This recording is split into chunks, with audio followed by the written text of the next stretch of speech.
கிறிஸ்துவுக்குள் மிகவும் பிரியமானவர்களே, இயேசு கிறிஸ்துவின் நாமத்தில் உங்கள் யாவரையும் அன்போடு கூட நான் வாழ்த்துகிறேன். இந்த நாளிலும் தேவன் நம்மோடு கூட இடைப்படுகின்ற வார்த்தை சங்கீதம் 5ஆம் அதிகாரம் 11ஆம் 12ஆம் வசனங்கள். உம்மை நம்புகிறவர்கள் யாவரும் சந்தோஷித்து எந்நாளும் கெம்பீரிப்பார்களாக. நீர் அவர்களை காப்பாற்றுவீர். உம்முடைய நாமத்தை நேசிக்கிறவர்கள் உம்மில் களி கூறுவார்களாக. கர்த்தாவே, நீர் நீதிமானை ஆசீர்வதித்து காருண்யம் என்னும் கேடகத்தினால் அவனை சூழ்ந்து கொள்ளுவீர். இந்த வார்த்தை சொல்லுகிற காரியத்தை குறித்து இன்றைக்கு நாம் ஆராய்ந்து பார்ப்போம் என்றால், அவரையே நம்புகிறவர்கள், அவரை நம்பிக்கொண்டிருக்கிற அவருடைய ஜனங்கள், அவருடைய பிள்ளைகள் எந்நாளும் சந்தோஷித்து கெம்பீரிப்பார்கள் என்று சொல்லி வேதம் சொல்லுது. அப்போ இன்றைக்கு ஏன் அவர்கள் சந்தோஷித்து கெம்பீரிப்பார்களானா, அவர் அவர்களை காப்பாற்றுகிறாராம், பாதுகாக்கிறாராம். அதனால அவங்களுக்கு எதை குறித்தும் பயம் இல்லை, எதை குறித்தும் கலக்கம் இல்லை. என் தேவன் என்னை பாதுகாக்கிறார், என் தேவன் என்னை நடத்துகிறார்னு சொல்லி அவங்க என்றைக்கும் அங்கே களி கூறுகிறதை நம்ம பார்க்கிறோம். உம்முடைய நாமத்தை நேசிக்கிறவர்கள் உம்மில் களி கூறுவார்களாக.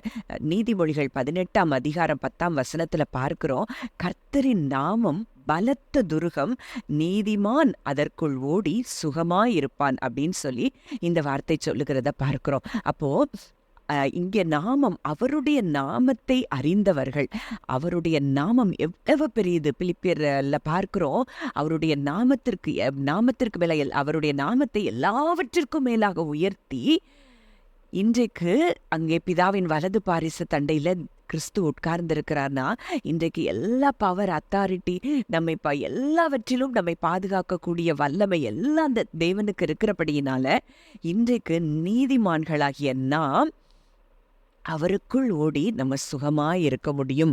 அப்படிங்கிறது தான் அந்த நாமம், கிறிஸ்துவின் நாமம், கர்த்தரின் நாமத்துக்கு உள்ள அடங்கி இருக்கிற அந்த கிருபையை சொல்லுகிறதை நம்ம பார்க்கிறோம். அப்போ அங்க காட்ஸ் பவர் நமக்கு அதுக்குள்ள நம்ம அடங்கி இருக்கிறோம். அவருடைய ப்ராமிசஸ்க்குள்ள நம்ம இருக்கிறோம். அவருடைய பவருக்குள்ள கேரக்டர், அவருடைய நேச்சர் நம்மை பாதுகாக்கிற ஒரு நல்ல தேவனாய் அவர் இருக்கிறதை பார்க்கிறோம். அப்போ இன்றைக்கு எதையெல்லாம் குறித்து நீங்க பயந்து கொண்டிருக்கிறீங்களோ, இன்றைக்கு நீங்க அவரை மாத்திரம் நம்புங்க. அவர் நம்மை பாதுகாக்கிறார். அவர் நம்மை இரவும் பகலும் நம்மையில் கண்ணோக்கமாய் இருந்து நம்மை காத்து கொண்டே இருக்கிறார் அப்படின்னு நீங்க விசுவாசிக்கும் போது அவ்விதமான பாதுகாப்பு உங்களுக்கு நிச்சயம் உண்டு என்பதை நீங்கள் அறிந்து கொள்ள வேண்டும். அதேதான் அடுத்த வசனம் சங்கீதம் 5:12 பார்க்கிறோம், கர்த்தாவே, நீர் நீதிமானை ஆசீர்வதித்து காருண்யம் என்னும் கேடகத்தினால் அவனை சூழ்ந்து கொள்ளுவீர். அப்போ இன்றைக்கு விசுவாசத்தினால் அவர் நீதிமான்கள் ஆக்கப்பட்ட நம்மை அவர் என்ன செய்கிறாராம்? ஆசீர்வதிக்கிறாராம். காருண்யம் என்னும் கேடகத்தினால் நம்மை சூழ்ந்திருக்கிறாராம். அப்போ இன்றைக்கு அவருடைய அன்பு, அவருடைய காருண்யம், அவருடைய கைண்ட்னஸ், குட்னஸ் எல்லாம் நம்மை சூழ்ந்திருக்கிறபடியினால நம்ம இரவும் பகலும் அவரை துதித்து கொண்டு இருப்பது மாத்திரம்தான் நம்ம வேலை. அதனாலதான் தாவீது எப்பேற்பட்ட இக்கட்டு வந்தாலும், சில முறை புலம்பினாலும் கூட அடுத்த அதே அதிகாரத்துல பார்ப்போம், அவர் திரும்பவுமாக மறுபடியுமாக தேவனை துதிக்கிறத நம்ம பார்க்கலாம். அப்போ இன்றைக்கு நம்ம வாழ்க்கை எப்படி இருக்கிறது? இவ்வளோ தூரம் அன்றைக்கு பழைய உடன்படிக்கையில் இருந்த தாவீதுக்கு அவ்வளவு வெளிச்சம் இருக்கும். நான் இன்றைக்கு புது உடன்படிக்கையில் அவருடைய இரத்தத்தினால் மீட்கப்பட்டு, இரத்தத்தினால் கழுவப்பட்டு, இன்றைக்கு எல்லா சத்துருவின் பிடியிலிருந்து நம்மை விலக்கி விடுவித்திருக்கிற தேவன் எவ்விதமாய் நம்மை நேசிக்கிறார், பாதுகாக்கிறார் என்பதை அறிந்து கொண்டோமானால் போதும், நமக்கு நிச்சயம் அந்த ஒரு எப்பொழுது நம்ம துதித்து கொண்டே இருக்கக்கூடிய ஸ்லாக்கியத்தை நம்ம பெற்றுக்கொள்ளலாம். அதனாலதான் சங்கீதம் 16:11 கூட பார்க்கிறோம், உம்முடைய சமூகத்தில் பரிபூர்ண ஆனந்தமும் உம்முடைய வலது பாரிசத்தில் நித்திய பேரின்பமும் உண்டு. அப்போ இன்றைக்கு எபேசியர் 2 பார்க்கிறோம், இன்றைக்கு உன்னதத்துல நம்மை உயர்த்தி அவரோடு கூட உட்கார பண்ணி இருக்கிறார். இன்றைக்கு நம்ம அவர் பக்கத்துல, ஒருவேளை சரீர பிரகாரமா தான் இந்த பூமியில இருக்கிறோம், நம்ம ஆவிக்குரிய ரீதியில இன்றைக்கு அவரோடு கூட உட்கார வைக்கப்பட்டு இருக்கிறோம்னா எப்பொழுதும் நமக்கு நித்திய பேரின்பத்தை அவர் தந்து கொண்டே இருக்கிறார். அப்படிங்கிறது தான் நிஜமான சத்தியமா இருக்கிறது. அதனாலதான் சங்கீதம் 91:1-2 கூட பார்க்கிறோம், உன்னதமானவரின் மறைவில் இருக்கிறவன் சர்வ வல்லவருடைய நிழலில் தங்குவான். நான் கர்த்தரை நோக்கி, நீர் என் அடைக்கலம், என் கோட்டை, என் தேவன், நான் நம்பி இருக்கிறவர் என்று சொல்லுவேன். அப்போ இன்றைக்கு அந்த உன்னதமானவருடைய மறைவில், அவருடைய செட்டைகளின் நிழலுக்குள்ளே இருக்கிற நம்மை ஒரு காலம் ஒரு தீங்கும் அணுகாது, சேதப்படுத்த முடியாது என்பதை நாம் அறிந்து கொண்டோமானால் போதும், தேவன் அந்த விதமான பாதுகாப்பை நமக்கு அருளுகிறார் என்பதை நாம் நிச்சயமாய் தெரிந்து கொள்ளலாம். சங்கீதம் 32:7 கூட பார்க்கிறோம், நீர் எனக்கு மறைவிடமாய் இருக்கிறீர், என்னை நீர் இக்கட்டுக்கு விலக்கி காத்து இரட்சண்ய பாடல்கள் என்னை சூழ்ந்து கொள்ளும்படி செய்வீர். அங்க மறுபடியும் அதை தான் தாவீது சொல்றார், எனக்கு மறைவிடமா இருக்கிறீர், என்னை மறைத்து நீர் வைத்திருக்கிறீர், எல்லா இக்கட்டுகளுக்கு நீர் என்னை காத்து எப்பொழுதும் இரட்சண்ய பாடல்களால் என்னை சூழ்ந்து கொள்ளும்படி நீர் செய்வீர்.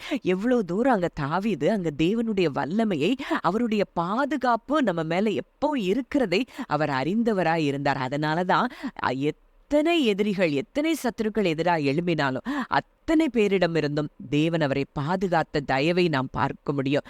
ஏன்னா அவர் அப்படி தேவனை நம்பினார். இன்றைக்கு நம்ம எப்படி நம்புறோம், நம்ம எப்படி அறிந்திருக்கிறோமோ தேவன் அப்படியே நமக்கு வெளிப்படுவார். இன்றைக்கு நாம் அவரை பாதுகாக்கிற நல்ல தகப்பனாய் நம்ம அறிந்திருந்தோமானால் நிச்சயம் நம்ம கூடாரங்கள்ல வாதை அணுகாது, பொல்லாப்பு நமக்கு நேரிடாது என்பதை நீங்கள் அறிந்து கொள்ள வேண்டும். கடைசி ஒரு வசனம் சங்கீதம் 84:11 பார்க்கிறோம், தேவனாகிய கர்த்தர் சூரியனும் கேடகமுமானவர், கர்த்தர் கிருபையையும் மகிமையையும் அருளுவார், உத்தமமாய் நடக்கிறவர்களுக்கு நன்மையை வழங்காதிரார், அவரே சூரியனா இருக்கிறார். அப்படின்னா என்ன அர்த்தம்? வெளிச்சமா இருக்கிறார். நம்ம பாதைக்கு வெளிச்சம், எந்த பாதையில போகணும், எப்படி போகணும், எல்லாவற்றையும் அவர் நமக்கு நடத்துவார். அவரே கேடகமாய் இருக்கிறார். எந்த ஒரு ஆபத்து வராதபடி நம்மை பாதுகாக்கிற கேடகமாய் அவர் இருக்கிறபடியினால எதை குறித்தும் நம்ம கலங்க வேண்டியதில்லை.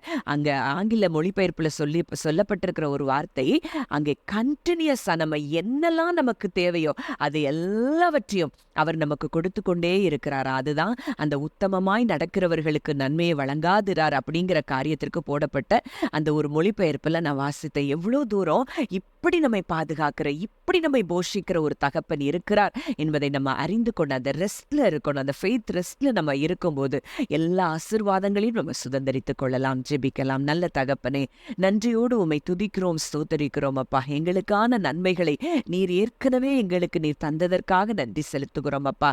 ஆண்டவரே, உம்மை நம்பி இருக்கிற நாங்கள் எந்நாளும் சந்தோஷித்து கெம்பீரிக்கும்படியான சூழ்நிலைகளை கர்த்தர் எங்களுக்கு தருகிறபடியினால் நன்றி செலுத்துகிறோம். நீர் எங்களை காப்பாற்றுகிறபடியினால் நன்றி செலுத்துகிறோம் தகப்பனே. எங்களை ஆசீர்வதித்து காருண்யம் என்னும் கேடகத்தினால் எங்களை சூழ்ந்து கொள்கிற உடைய கிருபைக்காய் நன்றி செலுத்துகிறோம் அப்பா. கேட்ட வார்த்தையின்படி ஒவ்வொருவரையும் கர்த்தர் ஆசீர்வதிக்கிறதற்காக நன்றி செலுத்துகிறோம். இயேசுவின் மூலம் கேட்கிறோம், ஜீவனுள்ள நல்ல பிதாவே, ஆமென்.